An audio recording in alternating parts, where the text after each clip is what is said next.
Here's a quick little update on rebuilding the amp rack in the boot of my SQ build. I decided to reposition everything, start from scratch, and maybe I could get a flash on here. Okay. And so I started with the bottom layer being these two amps, and then there's a second kind of layer because the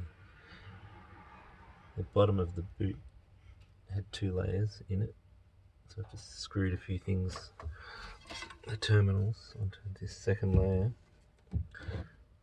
and the third layer is going to be flush with whatever trim piece I use to finish the top layer. So I've built these little plinths for the breakers and also the sound card, because in the previous setup the sound card was buried. I thought maybe this would be good in a little perspex viewing window.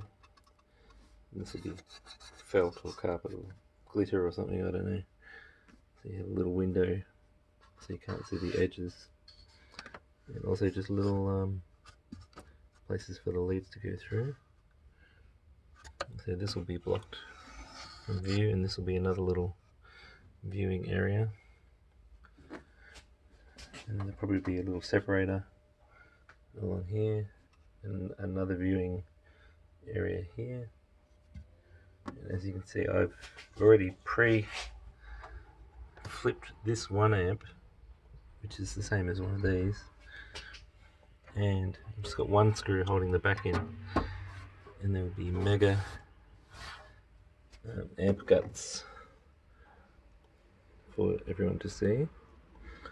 And hopefully the side of these viewing windows I'll just be having a vertical board, so I'm not really interested in the connections. A vertical board viewing window would be like play school. The windows. Which window will we look through today? And this amp is a bit longer than the other amps, but it won't be. Oh, there's a bit of wood. Yeah, like you have to imagine what the rest of the amp looks like. All my quick release speaker, timer, 12 volt accessories, amp turn-ons. What's that one? LEDs to the front, computer power, sound card power. And this needs a cover. This is a 12 volt feed into these two breakers and a ground distribution. So complicated but simple at the same time. Also these special balance cables that you can use. You can see how they have three tips. This is like called a TRS in the audio world, and this is a balanced sound card, the Fireface you see from RMA. But I have a couple of unbalanced ones, and I just found some parts off eBay. These will be balanced also, and they took me about 2 years to find. I found these ones a long time ago. They have the third ring. I don't know if you can see that.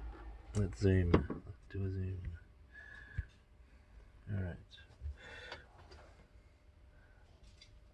The third connector, so outside is ground, signal ground.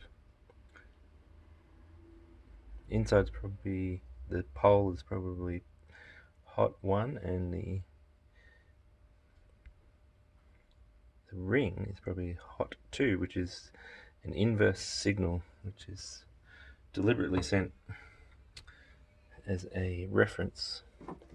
And so when you add up the, where'd that go? When you add up the two signals, out, in, you're cancelling out the noise that may have been introduced in the cable run,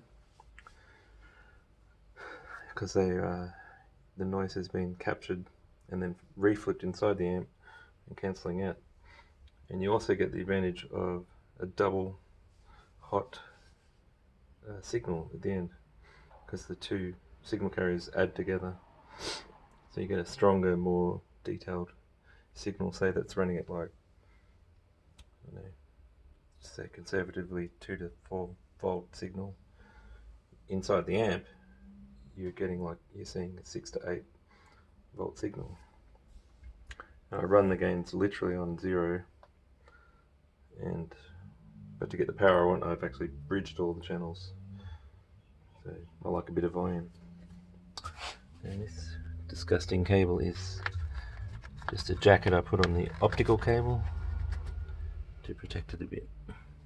Alright, hopefully that was boring enough for everybody, or informative enough for anyone who wants to run computers and balanced signals inside cars.